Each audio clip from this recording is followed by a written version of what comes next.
Good morning friends, હું અજય ત્રિવેદી અને આજે આપણે ધોરણ 10 વિષય વિજ્ઞાન મિત્રો ચેપ્ટર 10 પ્રકાશનું પરાવર્તન અને વક્રીભવન આ ચેપ્ટરના આપણે અંતર્ગોળ લેન્સ અને બહિર્ગોળ લેન્સના એક્ઝામ્પલ શીખી રહ્યા છીએ. અત્યાર સુધીમાં આપણે અંતર્ગોળ લેન્સના અને બહિર્ગોળ લેન્સના ટેક્સ્ટ બુકના બધા જ એક્ઝામ્પલ મેં તમને શીખવાડ્યા છે. બરોબર. આ સિવાય કેટલાક એક્સ્ટ્રા એક્ઝામ્પલ પણ જે બોર્ડની એક્ઝામ માટે અગત્યના છે એ પણ આપણે વિડિયો બનાવી અને તમારા સુધી મેં પહોંચાડ્યો. આજે આપણે ખૂબ જ અગત્યનો એક્ઝામ્પલ શીખીશું, તો બરોબર ધ્યાન આપજો મિત્રો. અહીંયા 5 સેમી ઊંચાઈની એક વસ્તુને રકમમાં બરોબર સમજવાનું રાખો. આપણને અહીંયા શું કીધું છે? 5 સેમી ઊંચાઈની એક વસ્તુને, એટલે કે વસ્તુની ઊંચાઈ આપણને આપી છે 5 સેન્ટીમીટર અને 15 સેન્ટીમીટર કેન્દ્ર લંબાઈ. કેટલા સેન્ટીમીટર? 15 સેન્ટીમીટર કેન્દ્ર લંબાઈ વાળા બહિર્ગોળ લેન્સની મુખ્ય અક્ષ પર અક્ષને લંબ રહે તે રીતે મૂકેલી છે.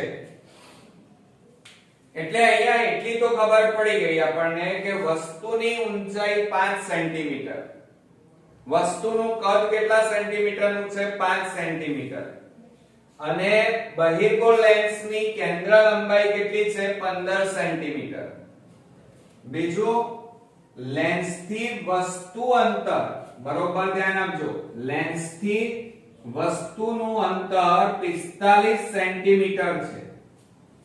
તો પ્રતિબિંબનું સ્થાન, પ્રતિબિંબનો પ્રકાર અને પ્રતિબિંબનું પરિમાણ એટલે કદ અને મોટવણી શોધો. બરોબર. એટલે મિત્રો આપણે અહીંયા પ્રતિબિંબનું સ્થાન, પ્રકાર અને પરિમાણ શોધવાનું છે. હવે સૌપ્રથમ આપણે પહેલા તો પ્રતિબિંબનું અંતર શોધીશું, સ્થાન શોધીશું, અને એ પણ લેન્સના સૂત્રનો ઉપયોગ કરીને. તો સૌપ્રથમ પહેલા આપણે અહીંયા લખીશું લેન્સનું સૂત્ર. ધ્યાન આપજો બરોબર. લેન્સનું સૂત્ર. હવે લેન્સનું સૂત્ર તમને આવડે જ છે, 1/v - 1/u બરાબર 1/f. આ આપણું લેન્સનું સૂત્ર થયું.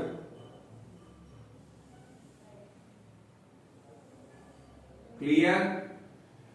હવે એની અંદર આપણે પહેલા સૌપ્રથમ આ v કોને કહેવાય, u અને f કોને કહેવાય એ આપણે લખીશું. હવે v બરાબર, ધ્યાન આપજો બરોબર, કે v બરાબર પ્રતિબિંબ અંતર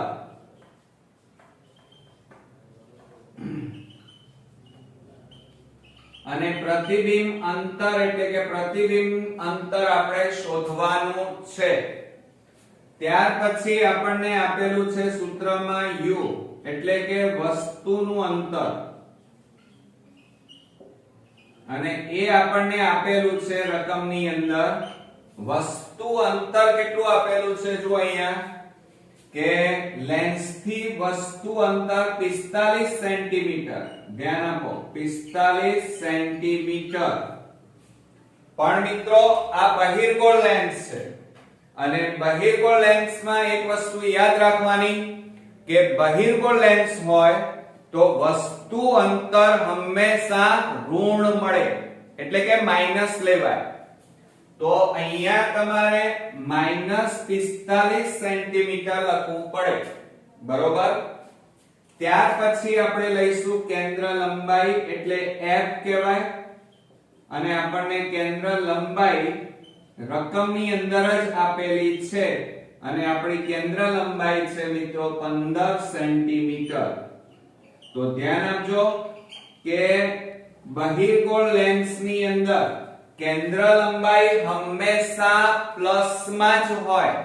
યાદ રાખજો.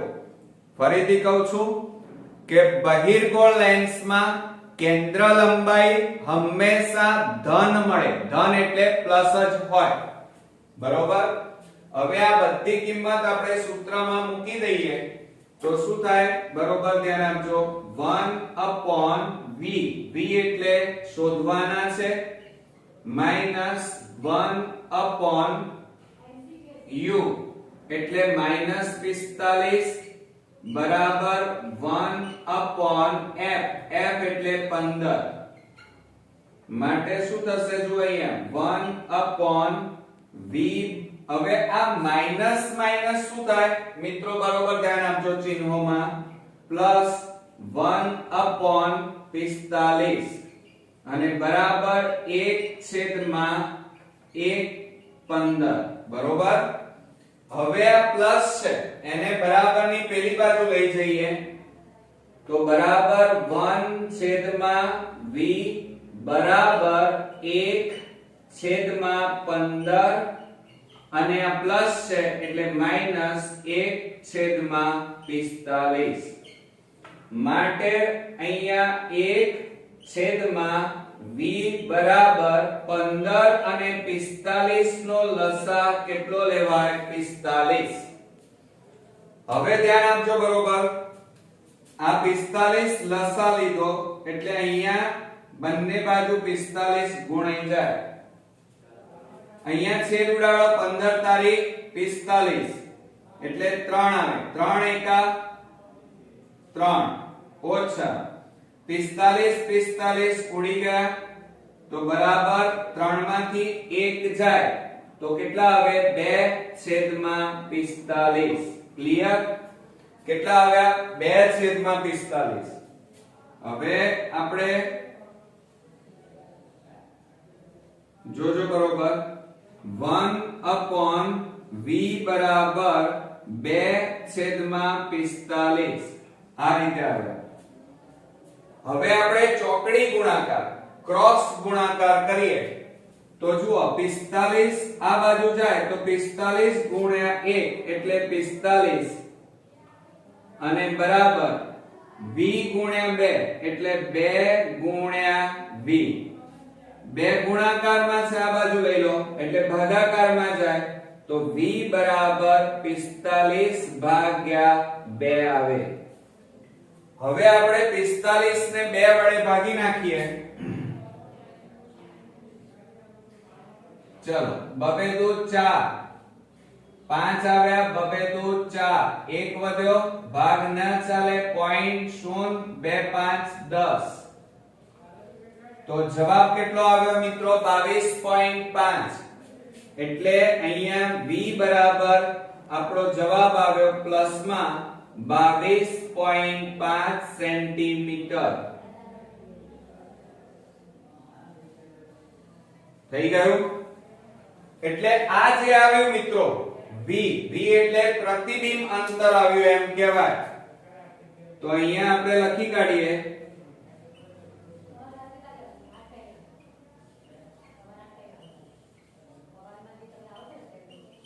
પ્રતિબિંબ અંતર આવ્યું એમ કહેવાય। તો 22.5 પ્રતિબિંબ અંતર એટલે પહેલો આપણો જવાબ આવી ગયો, પ્રતિબિંબ અંતર મળ્યું 22.5 સેન્ટીમીટર। હવે મિત્રો આપણે મોટવણીનો ઉપયોગ કરી પ્રતિબિંબની ઊંચાઈ શોધીશું। એટલે હવે આપણે લખીશું, હેડિંગ મારી દઈએ પહેલા કે પ્રતિબિંબની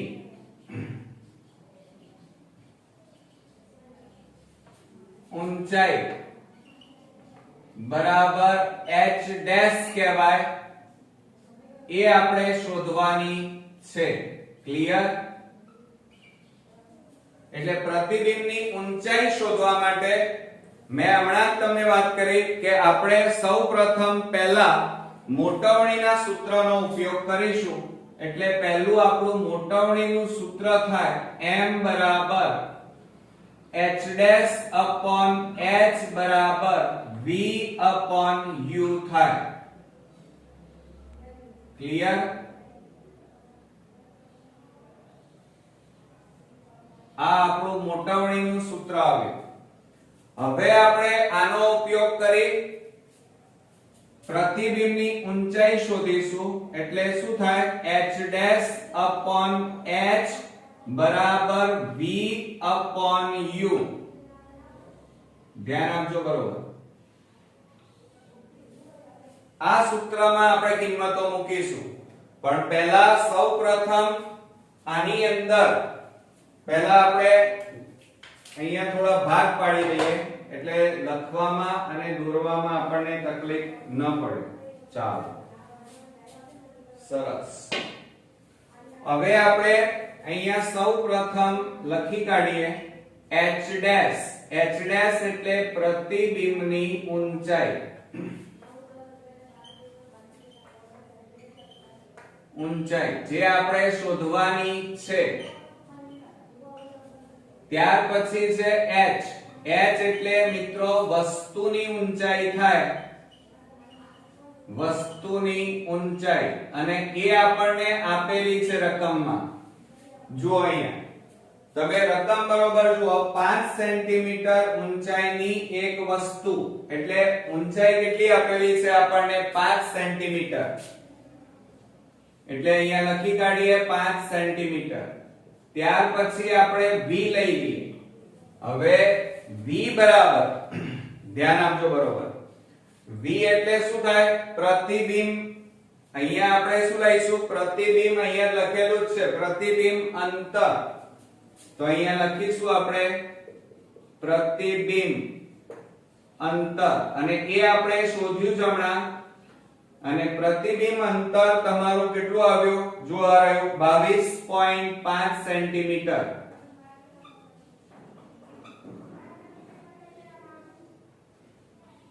ચાલો ત્યાર પછી u લખવા પડશે એટલે કે વસ્તુ અંતર. એ પણ આપણને રકમમાં આપેલું છે જોઈએ. ચાલો વસ્તુ અંતર તો બરોબર ધ્યાન આપો. લેન્સ થી વસ્તુ અંતર 45 સેન્ટીમીટર. તો એ આપણને આપેલું છે એટલે અહીંયા લખી કાઢીએ 45 સેન્ટીમીટર. ક્લિયર. પણ હવે મિત્રો તમારે કેટલીક બાબતો ધ્યાનમાં રાખવાની છે. બહિર્ગોળ લેન્સ હોય તો વસ્તુ અંતર હંમેશા કેવું આવે મિત્રો ઋણ આવે. જો અહીંયા મેં લખ્યું છે ઓલરેડી છે ને. તો અહીંયા ભૂલ ન કરી દેતા. વસ્તુ અંતર હંમેશા કેવું આવે -45. બરોબર.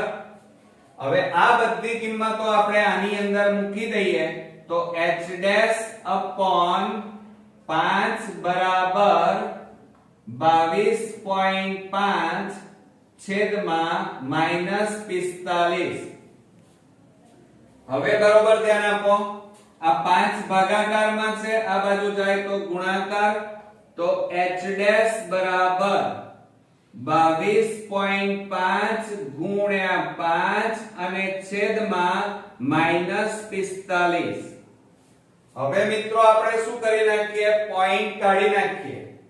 પોઈન્ટ કાઢી નાખીશું તો શું થશે જો અહીંયા h ડેશ બરાબર 225 ગુણ્યા 5 અને છેદમાં -45 અને ગુણ્યા 100 થાય.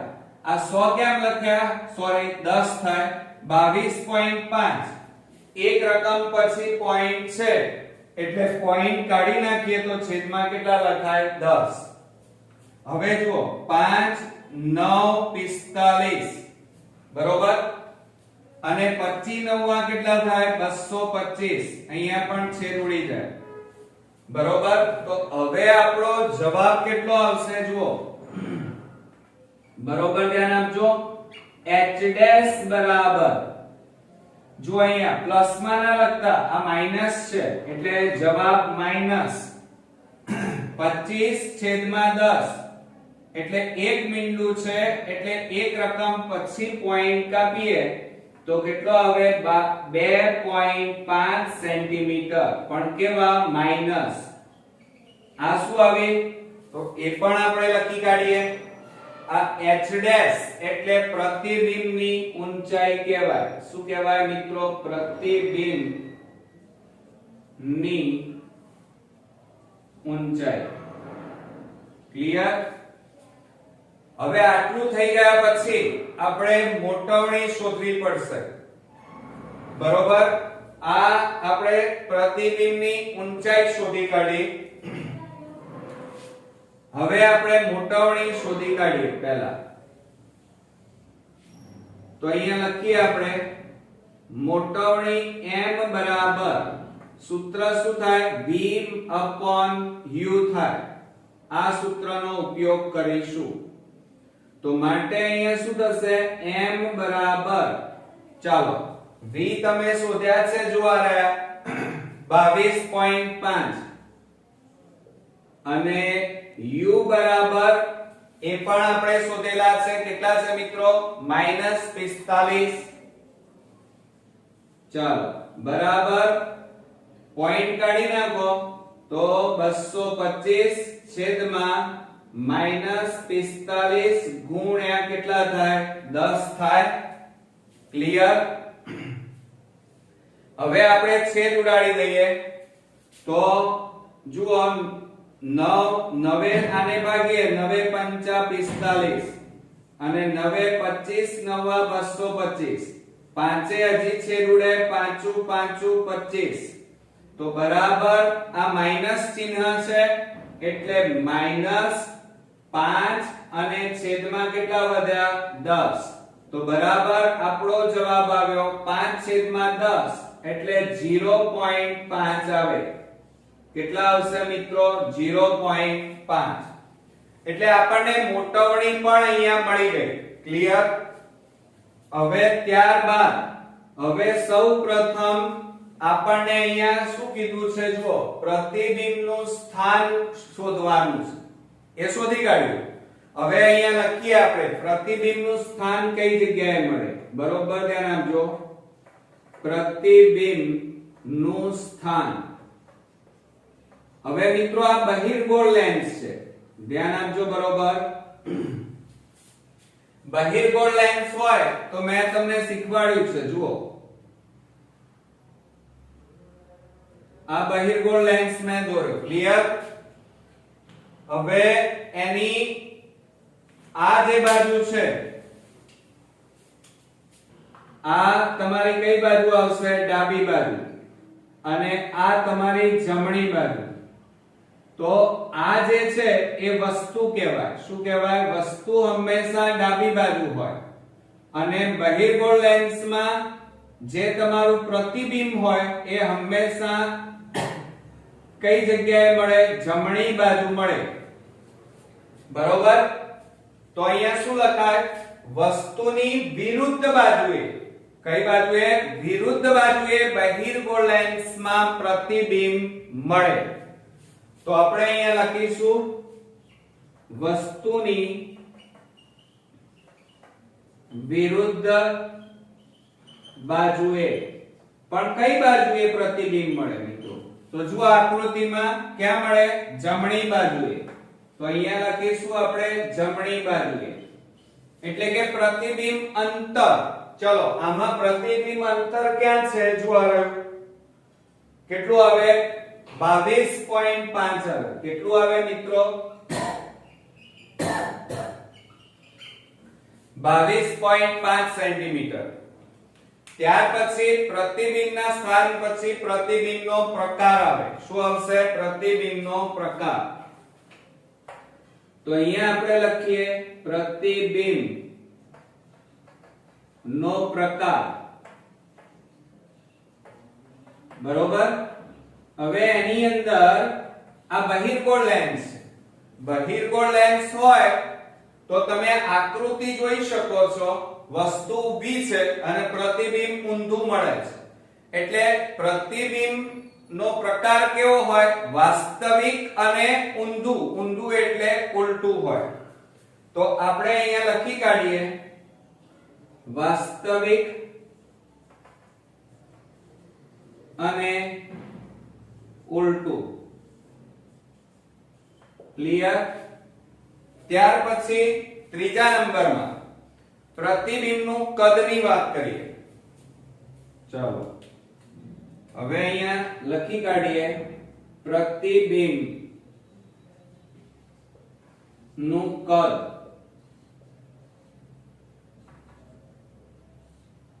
ચાલો હવે પ્રતિબિંબનું કદ મિત્રો અહીંયા બરોબર ધ્યાનથી જુઓ એટલે પ્રતિબિંબનું કદ પરિમાણ એટલે પ્રતિબિંબની ઊંચાઈ એટલે લેન્થ તો તમે અહીંયા બધામાં જુઓ ક્યાં છે આપણે શોધી છે પ્રતિબિંબની ઊંચાઈ કેટલી છે 2.5 સેન્ટીમીટર તો અહીંયા જુઓ પ્રતિબિંબ 2.5 સેન્ટીમીટર અને વસ્તુ કેટલી જુઓ અહીંયા બરોબર 5 સેન્ટીમીટર એટલે તમે આ બંનેને જોતા વસ્તુ કેવી છે મોટી 5 સેન્ટીમીટરની અને પ્રતિબિંબ કેવું છે નાનું બરોબર તો અહીંયા આપણે શું લખીશું કે પ્રતિબિંબ કેવું છે વસ્તુ કરતા નાનું પણ મિત્રો જો આ 5 સેન્ટીમીટર અને પ્રતિબિંબ અડધું મળે છે એના કરતા અડધું એટલે 2.5 સેન્ટીમીટર એટલે અહીંયા લખીએ અડધું મળે કૌંસમાં 2.5 સેન્ટીમીટર ક્લિયર અને છેલ્લે આપણે લખવું પડશે મોટાવણી તો આપણી પાસે હવે જગ્યા છેલ્લે અહીંયા જ બચી છે તો અહીંયા લખી કાઢીએ મોટાવણી અને મોટાવણી m બરાબર એનો જવાબ આપણી પાસે છે કેટલો છે -0.5 જો આ રહ્યો -0.5 ક્લિયર તો આ તમારો મોટાવણીનો પણ જવાબ અહીંયા મળી ગયો ચાલે એકદમ ઈઝી મિત્રો પણ આ બધી બાબતો ત્યારે જ આવડે કે જ્યારે તમે આ વિડિયોને ધ્યાનથી જોયો હોય અને સાથે સાથે આ બધા એક્ઝામ્પલની એક નોટબુક બનાવજો અને નોટ ડાઉન કર્યા પછી આ બધા દાખલા ક્રમબદ્ધ વિડિયો જોયા પછી જાતે ગણજો અને જ્યાં જ્યાં તમને ભૂલ પડે ત્યાં તમે રિવાઇન્ડ કરીને જોવાનું રાખજો તો ચોક્કસથી તમને આ દાખલા એકદમ ઈઝી છે સરળ છે અને તમને પૂરેપૂરા માર્ક્સ અપાવશે અને આપણે મેળવવાના પણ છે તો નેક્સ્ટ વિડિયોમાં આવા એક અગત્યના ટેક્સ્ટ બુકના એક્ઝામ્પલ સાથે ફરી મળીએ ત્યાં સુધી ગુડ નાઇટ મિત્રો